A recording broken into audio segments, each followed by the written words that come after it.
If Hitler, the man who terrified the whole of Europe, the only person who dares to wrestle with him, only British Prime Minister Winston Churchill, it's this ugly little old man, will be the savior of all Europe. In 1940, Hitler pushed Cura to the end, swept across Europe, assembled 3 million forces in an attempt to annex Britain and France, and at this time, the weak and incompetent British Prime Minister Chamberlain, a mere policy for self-preservation, let Congress see no hope at all, was kicked off the stage. But no one wants to take over this mess. So they put their hope, pinning it on a quirky old alcoholic. Will you not brief young lady single space?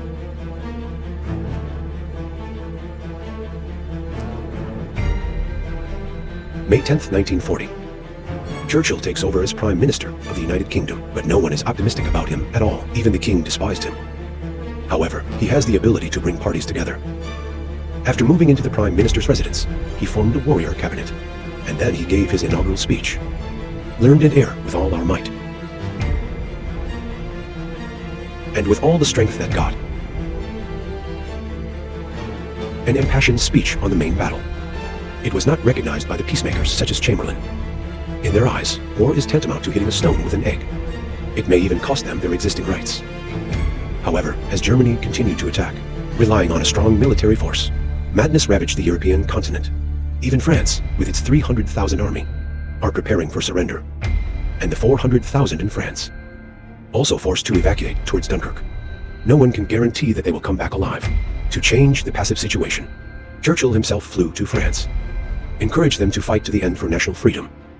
But at this time, France had already been scared to death. To encourage people to actively protest, Churchill hid the truth. Broadcast over the radio, expressed to the people his determination to fight to the end. In addition to his backhand in front of the media, it was also interpreted as a provocation against Germany. This immediately gave the people hope. But the battlefield still presents the situation of one-side island. 400,000 Allied forces were surrounded by Germany. In Dunkirk, there is always the danger of being buried in the sea. 300,000 of them were rescued by British soldiers. Imminent. Churchill decided to send the 4,000 defenders of Calais. The vitality of the German army, creating conditions for the withdrawal of 400,000 Allied forces. But just then, the conciliatory cabinet minister, Paris, for their own benefit, he even suggested peace talks with Germany, and Churchill was furious. Only thing to do is to show maniacs that he cannot conquer this island.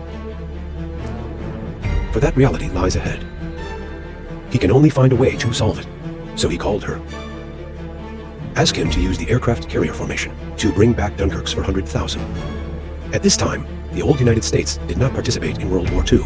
They don't want to go into this muddy water. Joe Gill hung up the phone angrily. If you can't, Kirk's 400,000 back, the consequences will be disastrous, since others are unwilling to help.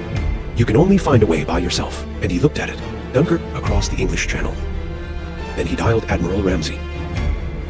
Let him mobilize civilian ships capable of making more than 30 people go to Dunkirk to pick up the Confederates. But he didn't expect. Less than a day, the defenders of Calais lost more than half, and Ramsay's civilian fleet is nowhere to be seen.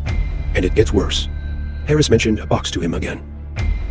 Although it was ruthlessly refuted by Churchill, but he was determined.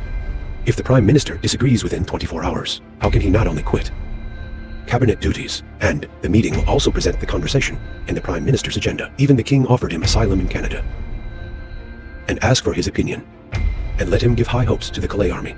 They have all died for their country. Ramch of the organization. It's been a while. At this moment, all the pressure was placed on Churchill alone.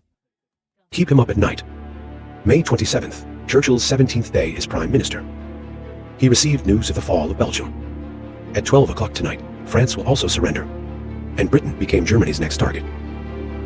But now, most of the soldiers are in Dunkirk. Indigenous defense.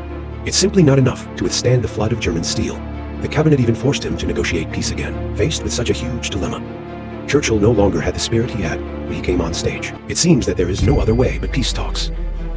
He hooked his body. I want to send a telegram to please Germany. But the words of those Zen girls, I can't say it. He picked up the photo on the secretary's desk. Only then did I learn that it was his brother. Just died in the Great Retreat at Dunkirk. And Churchill fell silent. He sat alone on the rooftop. Think about the current situation. He began to doubt his decision. Is it really wrong? So he locked himself up. At this moment, he is no longer the Prime Minister of a country. Instead, like a helpless old man. But what he didn't expect was, the King came to visit at this time. Not only did the idea of asylum not come up, also supports all his decisions. Have my support at any hour. But without supporting my own party. But it still failed to inspire Churchill's fighting spirit. Misadvice, perhaps. I can give you something. 528. It rained lightly in the sky. The wartime cabinet is waiting for the Prime Minister to sign the baptism of the Lotus Altar, and Churchill is gone. What everyone didn't expect was, he actually came to the subway. The people in the car stared at him blankly. Stand up and give him his seat as soon as possible. They never dreamed. I met the Prime Minister on the subway. No one dares to talk nonsense at this time. There was a brief moment of silence on the subway to alleviate this embarrassing situation. In the name of borrowing fire, it diffused the awkward atmosphere. People are introducing themselves. The atmosphere suddenly came alive. He finally asked what was on his mind. Get very favorable terms for Mr. Hitler. Never, never. Never, never, never. The hearts of the people brought tears to his eyes.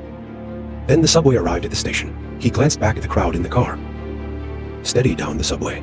At this moment, he is no longer confused. Then he came to the outer pavilion. This is since he took office. First time speaking here. And the reaction of the crowd is the same as that of ordinary people. They don't want to be slaves to Germany, either. Everyone chanted firm resistance.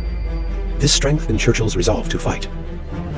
Then he presented his cards to the cabinet, expressed his thoughts of fighting to the end.